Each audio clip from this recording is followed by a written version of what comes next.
আসসালামু আলাইকুম প্রিয় দর্শক, অন্য মঞ্চে আলাপ চাইতায় আপনাদের সকলকে আমন্ত্রণ জানাচ্ছি।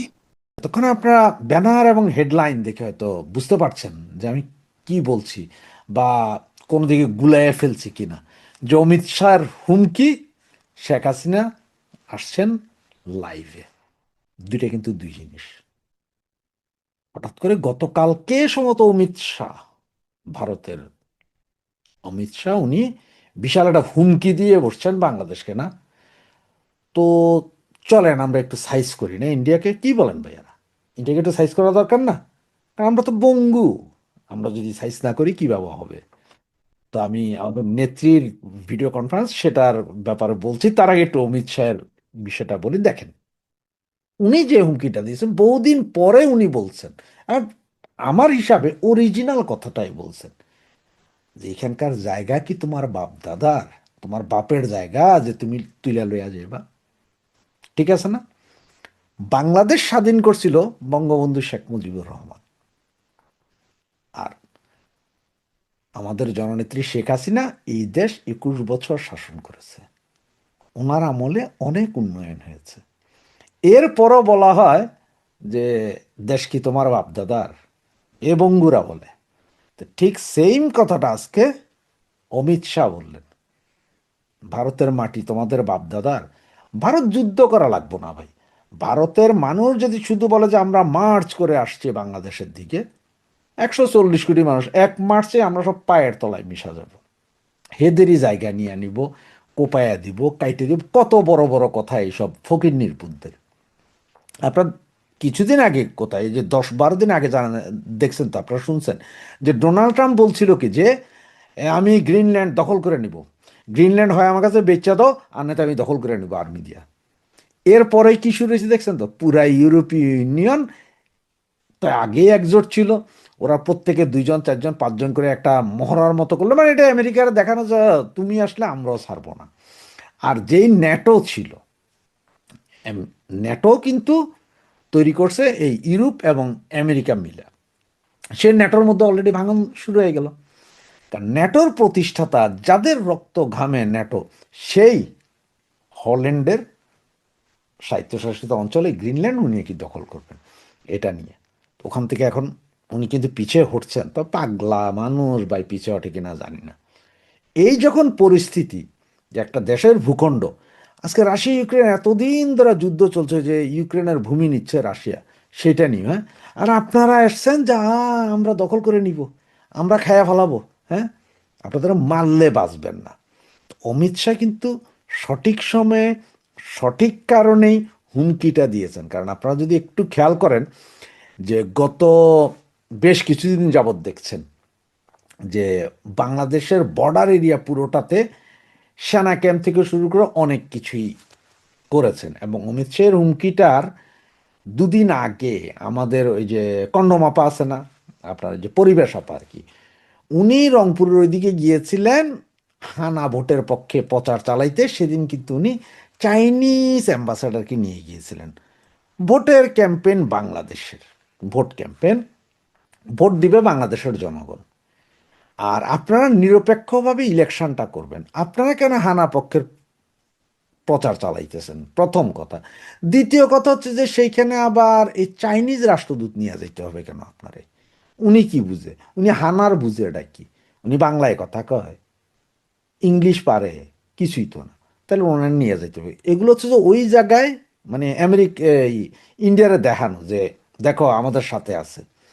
তো এই জন্য অমিত শাহ যে হুমকিটা দিছেন, এই হুমকিটার ফলাফল আমরা কিছু না কিছু পাবো। একদম যে কিছু পাবো না তা না, কিছু না কিছু পাবো। এদিকে ভারতের, আজকে বাংলাদেশের অনেক পত্রিকায় হয়তো দেখছেন, হ্যাঁ ভারত বাজেট পেশ করেছে, সেখানে বাংলাদেশকে দেওয়া সাহায্য কমিয়ে দিয়েছে। কেন রে ফকির নির্বুত? তোরা না বলে বয়কট ভারত, বয়কট ভারত? তো এখন তোদের বরাদ্দ কমিয়ে দিয়েছে, তাহলে কি হয়েছে? তোরা তো বয়কট ভারত। আমি তো কমু যে এম্বাসি মেম্বাসি, ভারতের এম্বাসি মেম্বাসি যা আছে তোরা সব জ্বালায়া পড়াইয়া দে, কূটনীতিক সম্পর্কই ছিন্ন করে আলা। তোরা পাকিস্তানের সাথে কর, তোরা ওখান থেকে পাকিস্তান থেকে গাধার মাংস আইন না গরুর নামে ব্যাস বেচা খা। ঠিক আছে না? এই অবস্থাতেই চলবে। সুতরাং অমিত শাহের যেই হুমকি, এতদিন পরে একটা হুমকি দিছে। তবে এই হুমকিতে বাঙালির কাজ হবে না, আমার মতে ইন্ডিয়া একটা ডলাও দিতে হবে। কারণ আপনি দেখেন মুম্বাই অ্যাটাকের যেসব লোকগুলো, মুম্বাই বিস্ফোরণে জড়িত যেসব লোকগুলো ছিল, এবং এটা ইন্টারন্যাশনালি জানে, এই লোকগুলো এখন বাংলাদেশে আছে সবাই। এবং পাকিস্তানের প্রচুর সন্ত্রাসী সংগঠনের লোকজন এখন বাংলাদেশে আছে। হ্যাঁ, যে কোনো মুহূর্তে যে কোনো কিছু ওরা ঘটাইতে পারে। শুধু ইন্ডিয়া তো দেখেই থাকবে, ভাই আমার দেশ আমি রক্ষা করব না। আপনার বাড়ি এসে কেউ যদি বলে যে আপনার বাড়ি দখল করুন, আপনার বাড়ির জায়গা এটা আমার, আপনার ছেড়ে দিবেন? আপনিও তো আপনার বাড়ির সীমানা প্রাচীর দেন, বা জায়গার মাপজোক থাকে যে ভাই এখানে এসেন না, এখানে নিয়ে নিলে মারামারি হয়ে যায় না, কোপাকুপি হয়ে যায়। আরে বাপের সম্পত্তি ভাগের জন্য দুই ভাই পিটাপিটি হয়, সেইখানে আপনার আরেক দেশের সম্পদ খায়া ফেলাবেন, ভাগ করে দিবেন, আপনার নিজেরই লেংটির খবর নাই। এটা অবস্থা কি জানেন, যা আপনার নিজেরই ওই মিডল দণ্ড দেখা যায়, আবার আপনি কইতেছেন যে আরেকজনের পাছা দেখা যায় কেন? এই হচ্ছে বাঙালির অবস্থা। তো অমিত শাহ যা বলছেন, আমার মনে হয় কি জানেন, যে যে কোনো মুহূর্তে এমনও হইতে পারে যে বাংলাদেশের 3 টুকরা করে শুধু ঢাকার টুকরাটা রাইখা বাকি দোনোটাই ইন্ডিয়া দখল করে কইতে যে এটা আমাদের ভূমি, এবার তোরা যা ফালাবি ফালা। এটা হইতে পারে, এরকম হওয়ার সম্ভাবনা খুব বেশি। এখন আসেন যে আমি আমাদের নেত্রী, আমাদের আপা, ওনার যেই বার্তা আসবে, তবে অনেকে বলছে যে ভিডিও বার্তা দিবেন। তবে আমার কাছে যে খবরটুকু আছে সেটা হচ্ছে যে উনি ভিডিও বার্তা দিবেন না। উনি প্রায় 7 থেকে 8 মিনিটের জন্য সারা বাংলাদেশ সহ বিশ্বে বাংলা ভাষাভাষী মানে বাংলাদেশিদের জন্য, বাংলাদেশের জনগণের উদ্দেশ্যে 12 তারিখের আগে একটা ভাষণ দেবেন। নির্বাচনের আগে, এই অবৈধ নির্বাচনটার আগে একটা ভাষণ দিবেন। সেই ভাষণটাতে উনি এই নির্বাচন যে আওয়ামী লীগ বিন যে নির্বাচনে, এটা তো অবৈধ নির্বাচন, এই বিষয়ে এত কোনো দিক নির্দেশনা তুলে দিবেন, এবং জনগণের উদ্দেশ্যে, বাংলাদেশের জনগণের উদ্দেশ্যে কিভাবে এই নির্বাচনে না গিয়ে নিজ ঘর থেকে boycott, no vote no vote, মানে আমরা ভোট দিতে যাব না, জীবন বাঁচাও, এইটা বইলা এই ধরনের দিক নির্দেশনা দেওয়ার একটা কথা আছে বলে আমার কাছে যতটুকু। তবে সেটা কবে কখন কোন মুহূর্তে হবে সেটা এইক্ষণ পর্যন্ত কেউ বলতে পারে না। তার কারণ কি জানেন, উনি যে যেদিন ভাষণটা দেবেন সেই দিনে তো এমন হইতে পারে যে বাংলাদেশের সমস্ত ইন্টারনেট কাট অফ করতে পারে, বা উনি যেই 2, 4, 5টা বা 10টা বা 20টা যেসব ইউটিউব চ্যানেল থেকে বিভিন্ন টিভি চ্যানেল, ওগুলার হয়তো স্লট আউট করে দিতে পারে, যে মানে ওগুলা বাংলাদেশে দেখা যাবে না। সুতরাং আমি বলবো যে বাংলাদেশের যেসব ভাই বোন বন্ধু বান্ধব আছেন, আপনার ফ্রি ভিপিএন ডাউনলোড করে অলরেডি রাখেন, ফ্রি ভিপিএনটা ডাউনলোড করে রাখেন।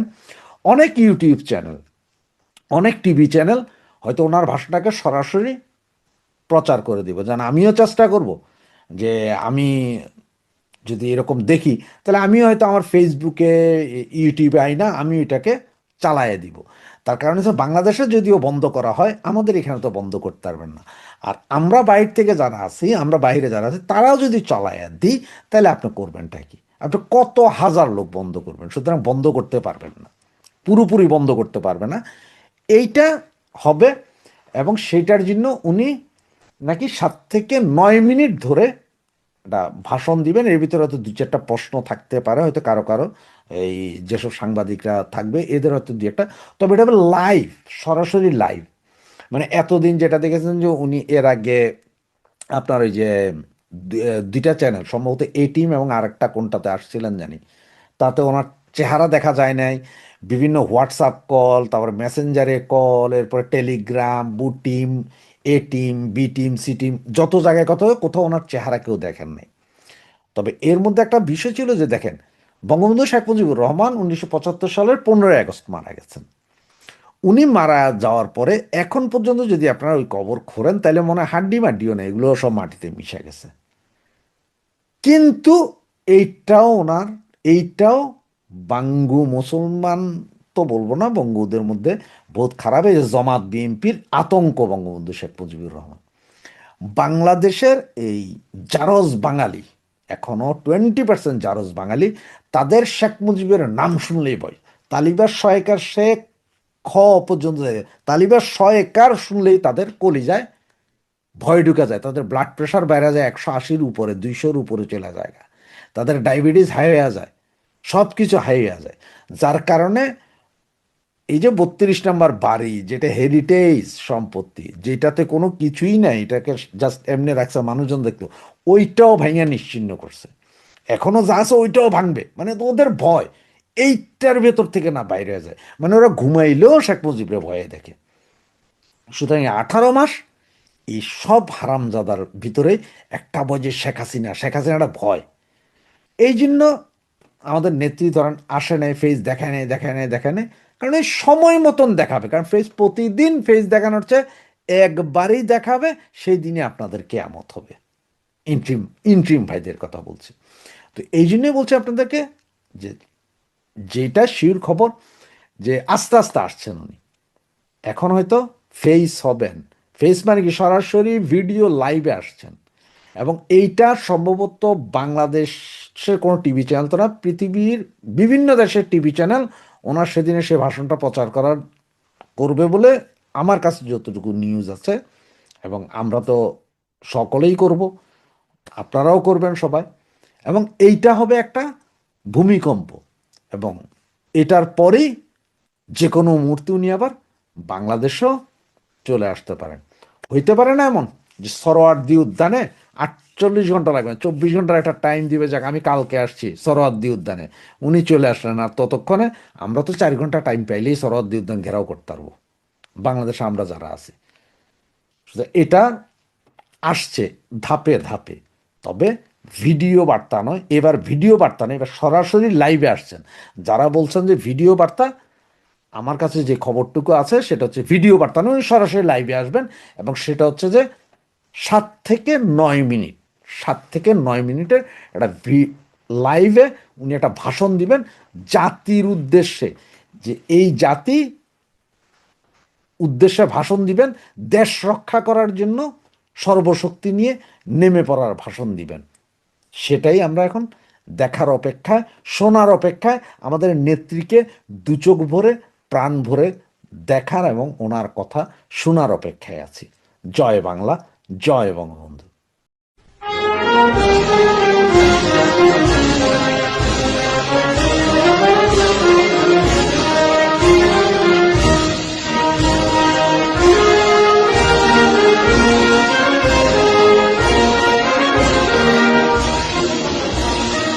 সুপ্রিয় দর্শক শ্রোতা মণ্ডলী, আপনারা এই মুহূর্তে আমাকে যে যেখান থেকে দেখছেন এবং পরবর্তী যে যেখান থেকে দেখবেন, আপনাদের সকলকে জানাই আমি আমার প্রাণ ঢালা অভিনন্দন এবং শুভেচ্ছা, এবং কৃতজ্ঞতা প্রকাশ করি আপনাদের ভালোবাসায়। কারণ আপনারা যে পরিমাণ ভালোবাসা আমাকে দিচ্ছেন, তা হয়তো আমি কখনোই এই ঋণ আপনাদের শোধ করতে পারবো না। এরপরও আপনাদের কাছে আমার চাওয়া, যে আমার ভয়েস, আমার কথাগুলো যাতে বাংলাদেশের প্রত্যন্ত অঞ্চলে পৌঁছে, সেই ব্যবস্থাটা আপনারা করতে হবে। আর এটা করার জন্য আপনাদেরকে চ্যানেলটি সাবস্ক্রাইব নিজেরা করতে হবে, বন্ধু বান্ধব ভাই বোন সকলকে বলতে হবে। আর এই কষ্টটুকু আমার জন্য হয়তো আপনারা করবেন। সুপ্রিয় দর্শক শ্রোতা মণ্ডলী, আপনারা এই মুহূর্তে আমাকে যে যেখান থেকে দেখছেন এবং পরবর্তী যে যেখান থেকে দেখবেন, আপনাদের সকলকে জানাই আমি আমার প্রাণ ঢালা অভিনন্দন এবং শুভেচ্ছা, এবং আবেদন জানাই এবং কৃতজ্ঞতা জানাই যারা আমাকে সাবস্ক্রাইব করেছেন এবং যারা করবেন, সকলকে আমি আমার কৃতজ্ঞতা জানাই। সাবস্ক্রাইব করে চ্যানেলটির পাশে থাকুন। থাম্বনেল এবং হেডলাইন দেখে এতক্ষণ আপনারা নিশ্চয়ই বুঝতে পেরেছেন আমি কোন বিষয়টা নিয়ে কথা বলবো। আসলে এই বিষয়টা একটা লজ্জার বিষয় না। কিছুদিন আগেই জামাতের আরেক নেতা, ওই অঞ্চলের আমির, তিনিও বলেছিলেন যে ঢাকা বিশ্ববিদ্যালয়ে সাদিক কাইয়ুম আসার আগ পর্যন্ত ঢাকা বিশ্ববিদ্যালয় ছিল বেশ্যার কারখানা, মদখোর গাঁজাখোরদের কারখানা। আপনি যেভাবেই বলবেন বলেন, বাংলাদেশের সর্বোচ্চ বিদ্যাপীঠ ঢাকা বিশ্ববিদ্যালয়। আর ঢাকা বিশ্ববিদ্যালয়ের স্টুডেন্ট বা ঢাকা বিশ্ববিদ্যালয়ের আপনার ফুটপাতও যারা থাকে, তারাও রাজনীতি, সমাজনীতি, আপনার তারপরে এই জিও পলিটিক্স অন্যান্য অঞ্চলের যে কারো চেয়ে বেশি বুঝে। সেই রকম একটা বিদ্যাপীঠকে বলা হয়, সেখানকার যারা পড়ালেখা করেছেন বা সেখানে তৎকালীন সময় যারা ছিলেন সকলেই বেশ্যা। কথাটা কেমন লাগে? এরপরে এটা নিয়ে যখন প্রতিবাদ শুরু হলো তখনই যে ক্ষমা প্রার্থনা করলেন এবং উনি বললেন যে না, এটা উনি ওইভাবে বলতে চান নাই। তার মানে যে সবার কাছে ভিডিও থাকার কারণে ব্যাপারটা হয়ে গেছে কি, এখন তো আর অস্বীকার করতে পারে না, বলতে পারে না যে না না পত্রিকালারা লিখছে এটা বা আওয়ামী লীগ রটাই দিছে, এগুলো বলতে পারে নাই। ঠিক একই ঘটনা ঘটাইলেন আমাদের আমিরে জামাত মোহাম্মদ সাদা শকুন শফিককে। এই হারামির বাচ্চা কি বললেন যে মেয়েরা যারা কর্মজীবী মহিলা যারা যারা কাজ করে তারা সব বেশ্যা। আরে হারামজাদা, এইটা বলার কারণটা কি দেখেন, জামাত শিবিরের যেসব এদের যেসব বউ বা মেয়েগুলো আছে, এরা তো কর্ম করে না, এদের কর্ম হচ্ছে যে একটা, এরা হচ্ছে হানি ট্রিপ। এরা বিভিন্ন পুরুষের সাথে যাইয়া তারা রাতের অন্ধকারে দিনের অন্ধকারে পরকিয়া পালাইয়া যাওয়া এগুলা করবে। এরা তো কর্ম করে খাবে না, কারণ কর্ম করে খাইতে তো পয়সা কষ্ট লাগে। শ্রমজীবী মহিলা যারা কষ্ট করে তারা তো কর্ম করে খায়। আর এই জামাত শিবিরের মহিলা এরা তো কষ্ট করে না, খায় দুইটা রান ফাঁক করে দিলেই তারা পয়সা কামাই দিতে, তারা কর্মে যাবে কেন? এই জন্য তাদের কাছে তাদের নিজেদের বেশ্যাগিরি ঢাকার জন্য আমার মা বোনদেরকে বলা হয় বেশ্যা। দেখেন বাংলাদেশ সারা পৃথিবীতে $30 বিলিয়ন শুধুমাত্র কাপড় রপ্তানি করে, এই যে কাপড় জামা কাপড় রপ্তানি করে। আর $1 বিলিয়ন রপ্তানি যদি করতে হয় তাহলে সেখানে 1 লক্ষ লোকের কর্মসংস্থান হয়।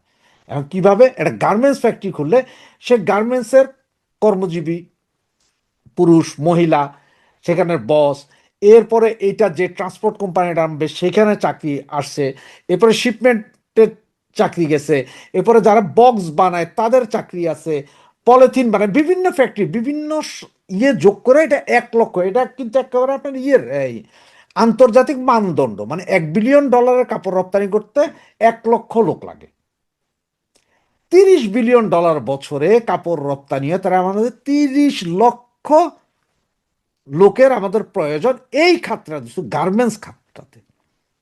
তাহলে এই গার্মেন্টস খাতটা থেকে আমাদের সবচেয়ে 90% হচ্ছে যে আমাদের মহিলারা মা বোনরা কাজ করে। ওনারাই কাজ করে আজকে দেশের মেরুদণ্ড সোজা করে রেখেছে এই গার্মেন্টস সেক্টর দিয়ে। বাংলাদেশের সবচেয়ে বেশি বৈদেশিক মুদ্রা অর্জনকারী একটা সেক্টর। সেই সেক্টরটাকে ধ্বংস করার জন্য এর আগে আপনার মনে আছে ওই যে আরেক সাদা শকুন ছিল হেফাজতের শফিককা, তাও শফিককা, দুইটাই শফিককা কিন্তু। দেখেন আপনি একটু মিলে দেখেন, দুইটাই শফিককা। সেটা বলছিল যে এই তেঁতুলের বিচি মহিলারা। আর এই হারামজাদা শফিককা জামাতের নায়েবে আমির নাকি চোদার আমির আল্লাহ জানে, হে কি বলল, নটির পোলায় কইল যে এখন কর্মজীবী মহিলারা সব বেশ্যা। এবং সে যে শুধু গার্মেন্টসের, তার কাছে গার্মেন্টসে যার যেসব মহিলারা চাকরি করে সেইটা তার কাছে সবচেয়ে বড় বিষয়টা। তার কাছে বড় বিষয় যে বাংলাদেশের অনেক ভালো ভালো জায়গায় মহিলারা উঠে আসছে, এবং এই যে শিক্ষিত মহিলাগুলা স্কুল কলেজ পাস দিয়া উঠে আসছে, তাদের সাথে তো তাদের ওই যে ঘরে বৈশা আলিফ বা তাসা পড়া বেডিরা পারতেছে না।